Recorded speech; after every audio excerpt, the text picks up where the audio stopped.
আল্লাহ রাব্বুল আলামিন বলেন, ইয়া আইয়ুহাল্লাযীনা আমানু, হে আমার ঈমানদার বান্দা বান্দিরা, তোমরা যারা গুনাহ করেছো, তোমরা যারা দুনিয়াতে অন্যায় করেছো, ইয়া আইয়ুহাল্লাযীনা আমানু, ও গুনাহ করনেওয়ালা আমার ঈমানদার বান্দা বান্দিরা, তুবু ইলাল্লাহ,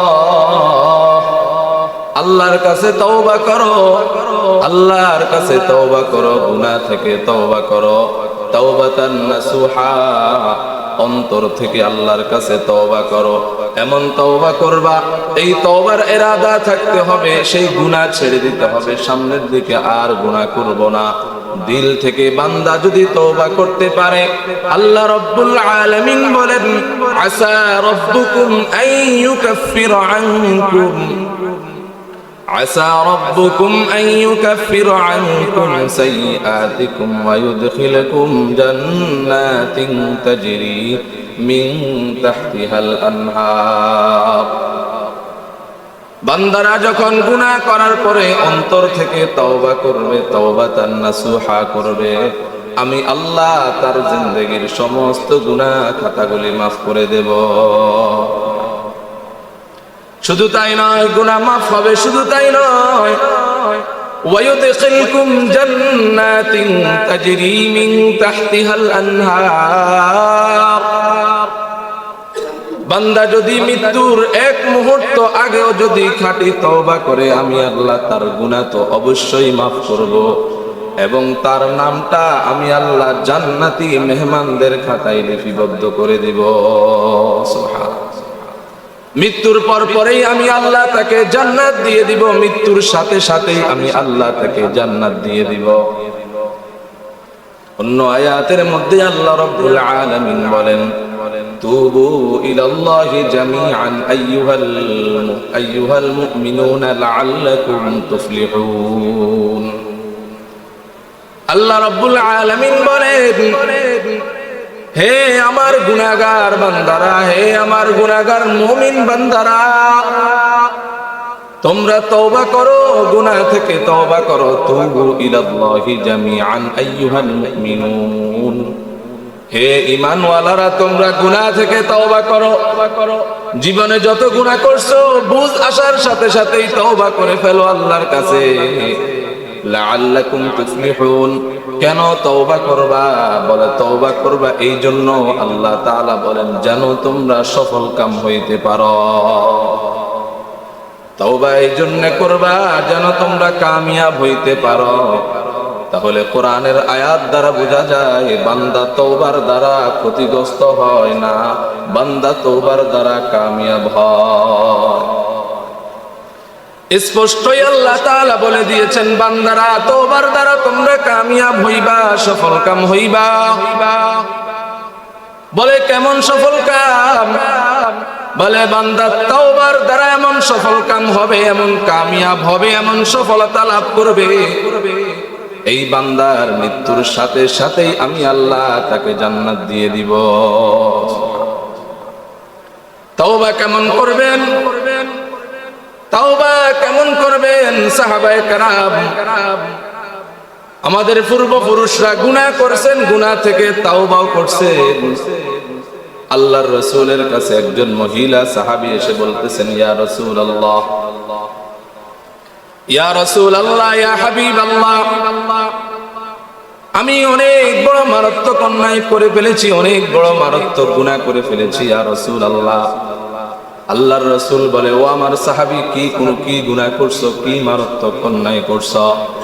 ওই মহিলা সাহাবী বলে, ইয়া রাসূলুল্লাহ, ইয়া হাবিবাল্লাহ, আমি এমন গুনাহে লিপ্ত হয়েছি, আমি জিনাহের মধ্যে লিপ্ত হয়েছি, আমি জিনাহের কাজ করে ফেলেছি। আল্লাহর রাসূল বলে, না না, আমার কোন সাহাবী জিনা করতে পারে না, আমার কোন সাহাবী অন্যায় করতে পারে না, তুমি আমার সামনে থেকে চলে যাও। ওই সাহাবী দাঁড়ায় আছে, বললেন, ইয়া রাসূলুল্লাহ, আসলেই আমি জিনা করে ফেলেছি, আমার গর্ভের মধ্যে ওই জিনা করার বাচ্চা আমার গর্ভের মধ্যে আছে। ইয়া রাসূলুল্লাহ, শয়তানের ধোঁকায় পড়ে তো জিনা করে ফেলেছি, এখন করার কি আছে? ইয়া রাসূলুল্লাহ, শরীয়ত অনুযায়ী আপনি আমাকে শাস্তি দিয়ে ফেলেন।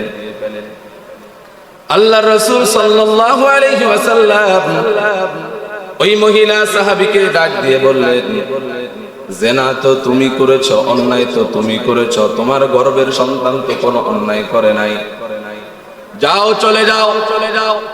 এই গর্ভের সন্তান যখন দুনিয়ার মধ্যে ভূমিষ্ঠ হবে, তারপরে তোমাকে শাস্তি দেওয়া হবে। এই কথা যখন বলছেন, ওই মহিলা সাহাবী চলে গেলেন বাড়িতে। সন্তান যখন ভূমিষ্ঠ হইল, সন্তানটাকে কোলের মধ্যে নিয়ে আল্লাহর রাসূলের দরবারে হাজির হয়ে গেছেন। হাজির হয়ে বলতেছেন, ইয়া রাসূলুল্লাহ, সন্তান তো দুনিয়ার মধ্যে ভূমিষ্ঠ হয়েছে, এই যে সন্তান, আপনি সন্তানটা রেখে দেন, আর আমার গুনাহের শাস্তিটা আমাকে তাড়াতাড়ি দিয়ে দেন। আমাকে অনেক বড়, নিজের কাছে নিজেকে অনেক বড় অপরাধী মনে হইতেছে, ইয়া রাসূলুল্লাহ, অতি তাড়াতাড়ি আমাকে শাস্তি দিয়ে দেন। এই অবস্থায় যদি আমি মৃত্যুবরণ করি, তাহলে জাহান্নাম ছাড়া তো আর কোনো উপায় নাই। আল্লাহর রাসূল সাল্লাল্লাহু আলাইহি ওয়াসাল্লাম বলেন, তোমার কোলে যেই বাচ্চা আছে, এই বাচ্চাকে নিয়ে যদি এখন তোমাকে শাস্তি দেওয়া হয়, মৃত্যুদণ্ড দেওয়া হয়, তাহলে এই বাচ্চা তো মায়ের দুধ ছাড়া বাঁচতে পারবে না। যাও, এই বাচ্চাকে বাড়িতে নিয়ে যাও, এই বাচ্চাটা দুধ ছাড়া হইলে তারপরে তোমাকে শাস্তি দেওয়া হবে। বাড়িতে নিয়ে চলে গেল। বাচ্চা যখন হাঁটার বয়সে উপনীত হলো, বাচ্চার হাতটা ধরে আল্লাহর রাসূল সাল্লাল্লাহু আলাইহি ওয়াসাল্লামের দরবারে হাজির হয়। মুসলিম শরীফের হাদিস। আল্লাহর রাসূল সাল্লাল্লাহু আলাইহি ওয়াসাল্লামের দরবারে হাজির হইয়া ওই মহিলা সাহাবী আল্লাহর রাসূলের কাছে এসে বলতেছেন, ইয়া রাসূলুল্লাহ, ইয়া হাবিবাল্লাহ, আমার বাচ্চাটা এখন দুধ ছাড়া হয়ে গেছে, আর তাকে আমার কোনো প্রয়োজন নাই, সে নিজে নিজেই চলতে পারবে, সে নিজে নিজে এখন খাইতে পারে, আমার আর কোনো প্রয়োজন নাই। ইয়া রাসূলুল্লাহ, আপনি শরীয়ত অনুযায়ী অতি তাড়াতাড়ি আমার শাস্তির ব্যবস্থা করেন। এখন কোন ব্যক্তি যদি দুনিয়াতে জিনা করে, শরীয়তের শাস্তি হলো বিবাহিত হলে কোমর পরিমাণ গর্ত করে, এই গর্তের মধ্যে রেখে সবাই শুধু পাথর নিক্ষেপ করবে। পাথর, এই পাথর মারতে মারতে তাকে কি করবে? মেরে ফেলবে। আল্লাহর রাসূল সাল্লাল্লাহু আলাইহি ওয়াসাল্লাম সাহাবায়ে কেরামদেরকে নির্দেশ দিলেন, ও আমার সাহাবীরা, কোমর পরিমাণ গর্ত খুঁড়ো। কোমর পরিমাণ গর্ত করে এই মহিলা সাহাবীকে ওই গর্তের মধ্যে রাখলেন। গর্তের মধ্যে রেখে সবাই অঝোর দ্বারায় সবাই পাথর নিক্ষেপ করতেছেন, হাজার হাজার পাথর নিক্ষেপ করছেন। ওই মহিলা সাহাবী পাথরের আঘাতে আঘাতে দুনিয়া ত্যাগ করে আখিরাতে চলে গেলেন, মৃত্যু হয়ে গেল। এদিক দিয়ে একজন সাহাবী যে পাথর নিক্ষেপ করছেন, একবারে কাছ থেকে পাথর নিক্ষেপ করছেন। এই পাথরটা নিক্ষেপ করার কারণে ওই সাহাবীর হাতের মধ্যে এক ফোঁটা রক্ত ওই সাহাবীর হাতের মধ্যে লেগে গেল। ওই সাহাবীটা রক্তটা এভাবে মুছতেছে আর বলতেছে, আফসোস, একজন জিনাকারী মহিলার রক্ত আমার শরীরের মধ্যে পড়ছে, আফসোস। এইভাবে মুছে আর আফসোস করে, এইভাবে মুছে আর আফসোস করে। আল্লাহর রাসূল সাল্লাল্লাহু আলাইহি ওয়াসাল্লাম দূর থেকে ফলো করলেন, দেখলেন, কথাগুলো শুনলেন। সে বলল, একজন জিনাকারিনী মহিলার রক্ত আমার শরীরে পড়ছে, নাফাক রক্ত। আল্লাহর রাসূল সাল্লাল্লাহু আলাইহি ওয়াসাল্লাম এই কথা শুনে ডাক দিয়ে বলতেছেন, ও আমার সাহাবী, তুমি যে নাফাক কাকে বলছো জানো না? এই মহিলা সাহাবী এমন কঠিন তওবা করেছে, এমন খালেস তওবা করছে, আল্লাহ রাব্বুল আলামিন এমন তওবা তার যে কবুল করছে, তার তওবার এত দাম। এই তওবা যদি মদিনার কবরবাসীদেরকে ভাগ করে দেওয়া হয়, সকল কবরবাসীর আযাব মাফ হয়ে যাবে। এই মহিলার তওবার এত দাম। না না, এখন সে জিনাকারিনী নাই, এখন সে তওবা করে আল্লাহ তাআলার খাঁটি বান্দা হয়ে গেছে, আল্লাহ তাআলার প্রিয় বান্দা হয়ে গেছে।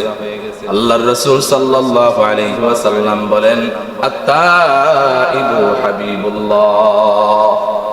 যেই ব্যক্তি তওবা করবে সে আল্লাহর বন্ধু হয়ে যায়, আল্লাহর দোস্ত হয়ে যায়, প্রকৃত আল্লাহর বন্ধু হয়ে যায়। এই জন্য আল্লাহ রাব্বুল আলামিন কোরআনুল কারীমের মধ্যে বলতেছেন, কুল ইয়া ইবাদিয়াল্লাযীনা আসরাফু আলা আনফুসিহিম লা তাকনাতু মির রাহমাতিল্লাহ। কুল ইয়া ইবাদিয়াল্লাযীনা আসরাফু আলা আনফুসিহিম, যারা গুনাহ করছো, গুনাহ করতে করতে নিজের নফসের উপরে জুলুম করেছো, এই গুনাহ করা মানে